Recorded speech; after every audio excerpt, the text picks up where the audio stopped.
nearly lost traditional Chinese desserts. I was drawn by the hand-carved wooden sign at the door. Today's special, osmanthus flour-steamed glutinous rice flour cake. This dessert was something my dad loved to make for me when I was a kid. I pushed the door open. The wind chime let out a crisp ring. A girl in a light cyan cheongsam walked out from the back. Her long hair reached her waist. She wore no makeup. Her face bore a hint of startled confusion. The moment I saw her, my heart skipped a beat. It was a very strange feeling.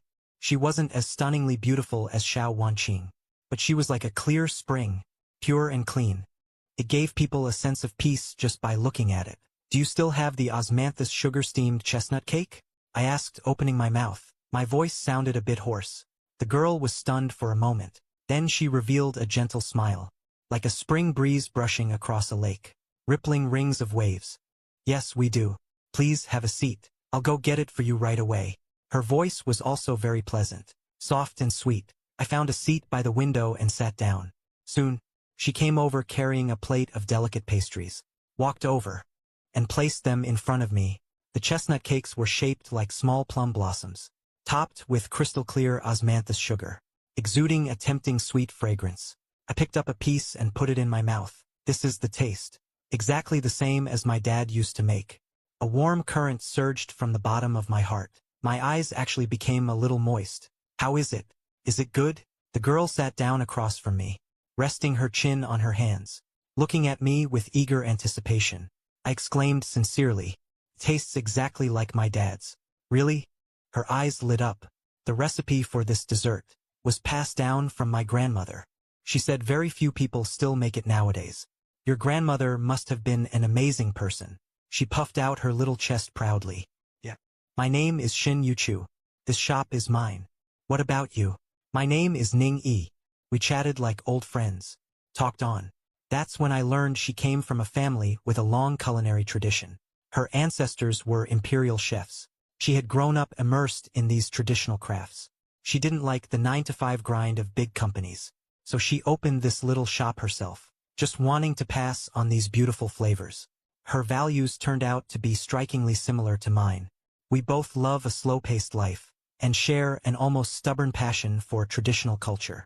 That afternoon, I sat in that tiny dessert shop, and talked with her for a very long time. Sunlight streamed through the curtain, spilling over her, giving her a golden halo. I watched her sparkling eyes as she spoke, and the adorable smile that slipped out unintentionally. Somewhere in my heart, it felt like something had been filled. I suddenly felt that my heart, which had been hardened by rebirth. I went there every day without fail, sometimes to eat a new dessert she had created, sometimes to drink a cup of tea she had brewed herself. More often than not, I just sat there quietly watching her busy herself. She was very busy, only her in the shop, preparing ingredients, making the goods, serving customers, and cleaning up. She did everything herself. But she never complained. A contented smile was always on her face. I began to learn to help her. At first, I helped wash dishes. Then I helped pick vegetables. Later, she even allowed me into her back kitchen to watch her make desserts. Her kitchen wasn't big, but it was kept neat and orderly. All the utensils were arranged neatly. She was very focused when she worked, like a devout artist, watching her slender hands transform ordinary ingredients into exquisite pieces of art was a pleasure. Once I was helping her carry a heavy bag of flour, because I had just finished working out. I was only wearing a tight workout tank top. Xin Yuchu stood behind me, watching my muscles tense from the effort. Her cheeks flushed. "Ningyi, you have a great body." I put down the bag, turned around and deliberately puffed out my chest. "Want to feel it?" I thought she would shyly run away, but instead, she actually reached out her hand. Her fingertips were slightly cool, with a faint sweet scent of glutinous rice. They gently poked into the grooves of my abs. Firm. She looked like she had discovered a new world. Her eyes went wide and round. My body tensed up instantly. A wave of heat rushed from my abdomen straight to my head. I had lived 2 lifetimes, and this was the first time I had been teased like this by a girl. Seeing her innocent and curious expression, I didn't know whether to laugh or cry. I grabbed her restless little hand. Her hand was very soft, as if it had no bones. I lowered my voice and leaned close to her ear. Her face flushed red instantly, like a ripe apple. She quickly withdrew her hand, turned around and ran out of the back kitchen. Watching her fleeing figure, I couldn't help but laugh. This girl was really adorable. In the course of our daily interactions, our relationship gradually warmed up. We had endless common topics, from food to winemaking, from kunku opera to the guqin. I found that she was like a treasure, always able to bring me new surprises. She could play the guzheng, could paint ink wash paintings, and could even make her own rouge. She was like a maidservant who had traveled through time from ancient times, exuding classical charm all over.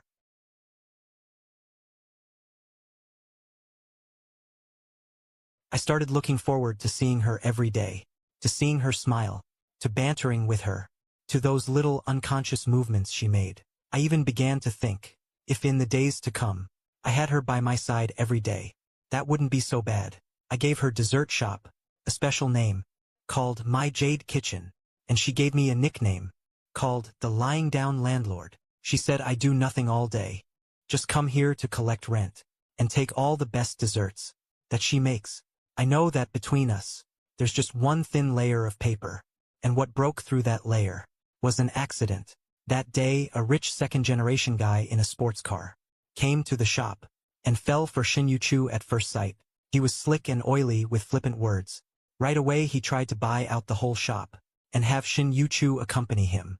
Shin Yu-chu naturally refused. The rich guy flew into a rage out of humiliation and started causing trouble in the shop, smashing quite a few things. I happened to be in the back kitchen at the time, working on a new recipe, heard the commotion outside, and rushed out immediately, saw the shop in shambles, and Shin Yu-chu's little face, scared pale white. A surge of inexplicable anger rushed up inside me. In both my lives, I've never been this furious. I stood in front of Shin Yu-chu, stared coldly at that rich guy. Get out. Who the hell are you? Dare to meddle in my business. The rich guy arrogantly pointed at my nose. I said nothing, just took out my phone and dialed Old Wu's number. Old Wu, check a license plate for me. Within 5 minutes, make him and his family's company disappear from the capital. The rich guy froze for a moment, then burst into loud laughter. He scared me to death. You think you're in a movie? He'll make my family disappear in 5 minutes. Do you know who my dad is? I looked at him calmly, like I was looking at a dead man. Within less than 3 minutes, the rich second generation's phone rang. He answered the call. The smile on his face instantly froze. What did you say? The company's accounts have been frozen. All collaborations have been cancelled. How is that possible? Who did we offend? His voice trembled with fear. Finally, he fell to his knees with a thud. The phone slipped from his hand. He lifted his head, looking at me as if I were a monster, his lips quivering. He couldn't utter a single word. Can you get lost now? I said calmly. He scrambled out. He didn't even bother with his flashy sports car. The shop fell silent again. Shin Yu-chu looked at me. Her beautiful eyes were filled with shock and a hint of admiration. You. I turned around and looked at him. Tenderly, I wiped away the tear stains on his face. Don't be afraid. I'm here. Having said that, I didn't wait for his reaction. I lowered my head and kissed his slightly cool lips. Shin Yu-chu's lips were as soft as I had imagined, with the sweetness of osmanthus candy. He first stiffened, like a frightened fawn, then slowly relaxed, clumsily responding. The kiss was very light and shallow, yet it struck my heart like an electric current. After a long while, I reluctantly let him go. Follow, like, comment, and share for part 4.